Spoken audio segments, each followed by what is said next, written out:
Hello, എല്ലാവർക്കും നമസ്കാരം. ഇന്നത്തെ എൻ്റെ റെസിപ്പി ഒരു ബണ്ണാണ്. ബൺ ഉണ്ടാക്കുന്ന രീതിയാണ് ഇന്ന് കൊണ്ടുവന്നിരിക്കുന്നത്. അതിലേക്കായിട്ട് കുറച്ച് മൈദ, അതായത് 250 ഗ്രാമിൻ്റെ അളവ് കൊള്ളണ ഒരു ഗ്ലാസ്, സ്റ്റീൽ ഗ്ലാസ്സിലാണ് ഞാൻ മൈദ എടുക്കുന്നത്.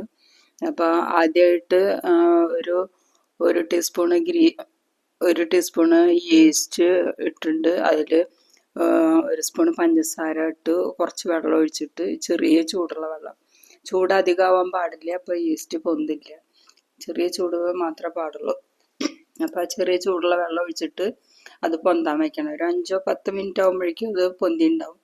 നല്ലപോലെ ഈസ്റ്റ് പൊന്തി വന്നിട്ടുണ്ട്, കണ്ടോ. അപ്പോൾ ഞാൻ പ്ലേറ്റ് എടുത്തിട്ട്, ഒരു വലിയ പ്ലേറ്റ്, ഒരൊറ്റ പാത്രം മതിയെന്ന് വെച്ചിട്ടാണ്, പാത്രം മാറി മാറി ഉപയോഗിക്കണ്ടെന്ന് വിചാരിച്ചിട്ടാണ് വലിയ പ്ലേറ്റ് എടുത്തിട്ട് അതിൽ 250 ഗ്രാം കൊള്ളണ ഗ്ലാസ്സിൽ ഒരു ഗ്ലാസ് മൈദ എടുത്തു. 2 ടീസ്പൂണ് പാൽപ്പൊടി, അതുപോലെ 2 ടീസ്പൂണല്ല, അത് കുറച്ച് 10 ഗ്രാം കൊള്ളണ സ്പൂണാണ് അത്. അത് രണ്ടളവ് എടുത്തു. അപ്പോൾ അത് ഒരുമിച്ച്, പിന്നെ ആവശ്യത്തിന് ഉപ്പും ഒന്ന് കൈ വെച്ചൊന്ന് കൂട്ടി ഇളക്കി, ഈസ്റ്റ് പൊന്താൻ വെച്ചിട്ടുണ്ടായിരുന്ന ഈസ്റ്റ് ഒഴിച്ചിട്ട് ആ മാവ് കുഴച്ചെടുക്കണം. അപ്പം അത് നല്ലപോലെ കുഴച്ചെടുക്കണം. എന്നിട്ട് ആ ഈസ്റ്റ് ചേർത്തിട്ട് വെള്ളം അധികമാവാത്ത രീതിയിൽ കുറച്ച് വെള്ളം മാത്രമേ ഞാൻ ഈസ്റ്റിൽ ചേർത്തിട്ടുള്ളൂ. പിന്നെ പാകത്തിന് ബാക്കി വെള്ളം, സാധാ വെള്ളം ഒഴിച്ചിട്ടാണ് കുഴക്കുന്നത്. ഈസ്റ്റ് ഇട്ട് കുഴച്ചിട്ട് പോരാത്ത വെള്ളം മാത്രം നോർമൽ വെള്ളം ഒഴിക്കാം. അപ്പം അത് വെച്ചിട്ട് നന്നായിട്ട് കുഴച്ച് പാകപ്പെടുത്തി എടുക്കണം. ഇപ്പം എൻ്റെ ഈ ചാനൽ ആദ്യമായിട്ട് കാണുന്നവർ സബ്സ്ക്രൈബ് ചെയ്യാൻ മടിക്കരുത്. സബ്സ്ക്രൈബ് ചെയ്യുക. അതിൻ്റെ അടുത്ത് കാണുന്ന ബെല്ലൈക്കൺ ഉണ്ട്, അപ്പോൾ അത് ടച്ച് ചെയ്ത് കഴിഞ്ഞാൽ ഓൾ എന്ന ഓപ്ഷൻ വരും. അപ്പോൾ അത് ചെയ്ത് കഴിഞ്ഞാൽ എല്ലാവർക്കും ഞാനിടുന്ന വീഡിയോൻ്റെ നോട്ടിഫിക്കേഷനൊക്കെ നിങ്ങളുടെ മൊബൈലിലേക്ക് എത്തും. ബാക്കിയുള്ളവരും മുന്നേ കാണുന്നവരും എല്ലാവരും ഫോളോ ചെയ്യണം, ലൈക്ക് ചെയ്യണം. ഇത് ഞാൻ ചെയ്യുന്ന വീഡിയോ ഒക്കെ ഒന്ന് ട്രൈ ചെയ്ത് നോക്കിയിട്ട് കമൻ്റ് അറിയിക്കണം. അപ്പോൾ ഇത് മാവ് പാകമായി വന്നിട്ടുണ്ട്. അപ്പോൾ ഇതിന് കുറേശ്ശെ ഓയിൽ കൈ കൊണ്ട് നനച്ച് തൊട്ടിട്ട് പൊടി മാവ് കുഴച്ച് ഒട്ടിപ്പിടുത്തം മാറുന്ന വരെ അതാക്കണം. പിന്നെ ഇടയ്ക്കൊന്ന് മാവ് പൊടി വിതറി കൊടുത്തിട്ടും കുറച്ച് ബുദ്ധിമുട്ടാണ്. അത് അതിൻ്റെ പശപ്പ് പോകാനായിട്ട് കുറച്ച് നേരം വരും. അപ്പോൾ അതങ്ങനെ കുഴച്ചിട്ട് അതിൻ്റെ ഒട്ടിപ്പിടിക്കലൊക്കെ ഒന്ന് മാറി വരും.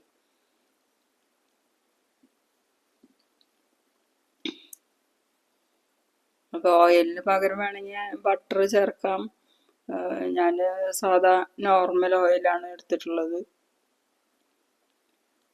അപ്പം അത് മാവ് അങ്ങനെ ഓയിൽ കുറേശ്ശിന് കൈ നനയാൻ മാത്രമേ എടുക്കുന്നുള്ളൂ കേട്ടോ, അധികം ഓയിലാവണ്ട. ഇപ്പോൾ ഇത് ഏകദേശം മാവ് പാകമായിട്ടുണ്ട്.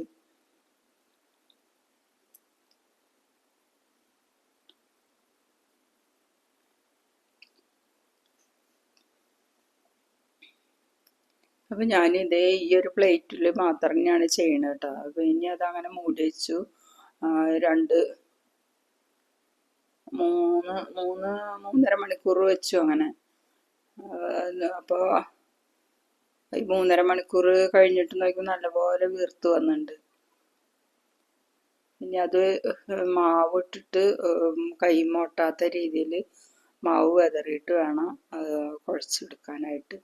കുറച്ച് മാവ് വിതറിയിട്ട് അതിങ്ങനെ പാകാക്കിയിട്ട് എടുക്കണം. ഞാനിതിനി വേറെ കൗണ്ടർ ടോപ്പിലേക്കും ഒന്നും കൊണ്ടുപോകണില്ല. അത് കാരണം കൊണ്ട് തന്നെ വലിയ പ്ലേറ്റ് എടുത്തത്. അപ്പം എനിക്കതങ്ങനെ ബാക്കി പുറമെ ഇട്ടിട്ട് ചെയ്യാൻ എനിക്ക് താല്പര്യം കുറവാണ്. കൗണ്ടർ ടോപ്പിലൊക്കെ ഇട്ടിട്ട് പൊടി മാവ് കുഴയ്ക്കാനും പരത്താനും ഒക്കെ. അപ്പോൾ ഈ പ്ലേറ്റിൽ തന്നെയാണ് ഞാൻ ഇതൊക്കെ ചെയ്യാറ്.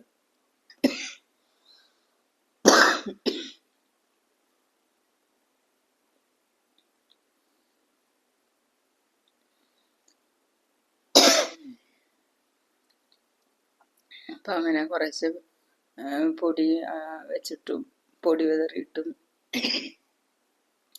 ഓയിൽ കൈമ നനച്ചിട്ട് തൊട്ട് തടവിയിട്ടും അങ്ങനെയൊക്കെ ആയിട്ട് ആ മാവ് ഏകദേശം പാകപ്പെട്ട് വന്നിട്ടുണ്ട്. കുറച്ച് നേരമായിട്ട് 2-3 മിനിറ്റ് നേരം അതുപോലെ നന്നായിട്ട് കുഴച്ച് പാകാക്കി എടുക്കണം.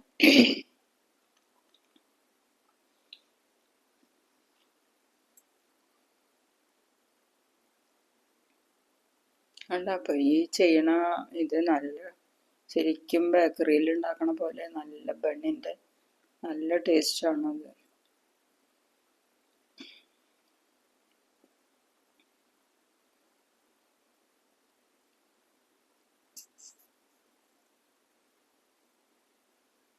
അപ്പോൾ നമുക്കത് വീട്ടിൽ തന്നെ ചെയ്ത് നോക്കാം. ഇനിയിപ്പോൾ ബന്ന് കഴിക്കണം എന്ന് തോന്നുമ്പോൾ ബേക്കറിയിൽ നിന്ന് വാങ്ങാൻ ഒന്നും പോകണ്ട, വീട്ടിൽ തന്നെ കുറച്ച് മെനക്കെടുണ്ട്.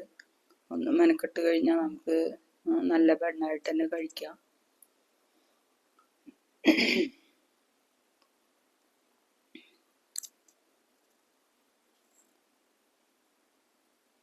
അപ്പോൾ ഏകദേശം പാകപ്പെട്ടു. ഇനി അത് ഒരു അളവ് മുറിച്ച് ആ അളവിൽ മുറിച്ചെടുക്കണം. കത്തി വെച്ചിട്ട് പാകത്തിന് മുറിച്ചെടുക്കുക. അപ്പം എനിക്ക് 4 വലിയ പീസും പിന്നെ ഒരെണ്ണം കുറച്ച് ആയിട്ടാണ് കിട്ടിയത്. അപ്പം 4 ശരിക്കും നല്ല വലിയ ബന്നിൻ്റെ വലിപ്പമുള്ള, സാധാരണ ബന്നിൻ്റെ വലിപ്പമുള്ള ഒരു 4 കിട്ടിയിട്ടുണ്ട്. ഒരെണ്ണം പിന്നെ ചെറുതാണ്. അപ്പം ഞാനതെല്ലാം ഒരുമിച്ച് ഒറ്റ പാത്രത്തിൽ തന്നെ കൊള്ളിക്കാന്ന് വെച്ചിട്ട് ഒരു ഇഡ്ഡലി തട്ടിൽ ഉള്ള അരിപ്പ തട്ടുണ്ട് ഇഡ്ഡലി പാത്രത്തിൽ. അപ്പം അതിൽ വെച്ചിട്ടാണ് ഞാൻ ബേക്ക് ചെയ്യണത്.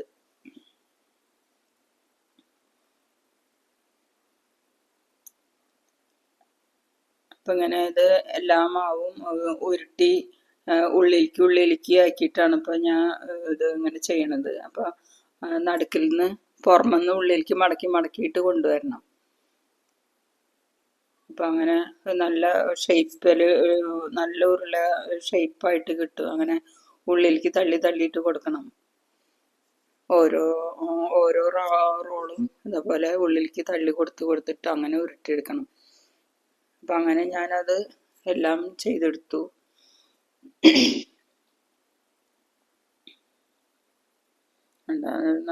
ശരിക്ക് അടിയിൽ നിന്ന് മുകളിൽ നിന്ന് ഉള്ളിലേക്ക് മടക്കിയിട്ട് കൊണ്ടുവരണം.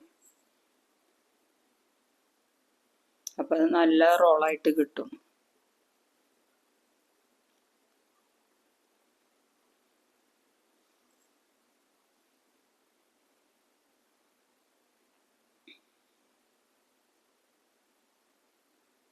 അതും ഒരെണ്ണം ചെറുതുമായിട്ട് വെച്ചിട്ടുണ്ട്. അപ്പം അത് പാത്രത്തിൽ കുറച്ച് പാലും കൂടി മീതെ പരട്ടിയിട്ട് വീർക്കാൻ വെച്ചു.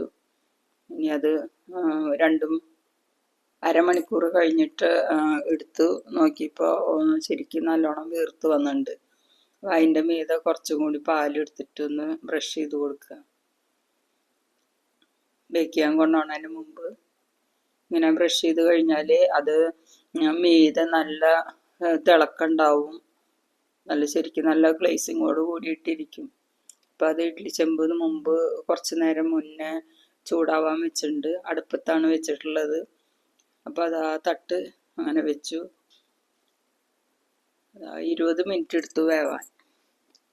ആ വെന്തതിൻ്റെ മീതെ കുറച്ചും കൂടി പാല് പരട്ടിയിട്ട് നനഞ്ഞ തുണി കൊണ്ട്